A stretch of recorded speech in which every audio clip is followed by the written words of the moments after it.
Okay, so this client came in today for a curl rehab service, and I quickly identified she had a lot of breakage going on, and from the looks of it, it happened about 5 months ago, 4 or 5 months ago. She confirmed and was okay with getting a cut.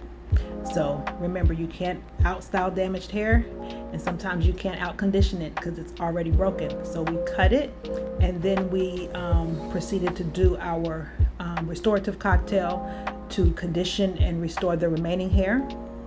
So I did a pre-cut while it was dry because I didn't want to condition damaged hair.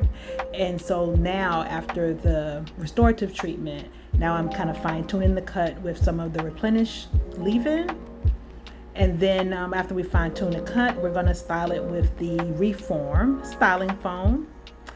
And I am so pleased with her hair. And she's very pleased. I'm so glad that she was open to letting go what was no longer serving her hair, and it looks freaking amazing on her. So you guys, this is a curl rehab service, and she is ready for summer.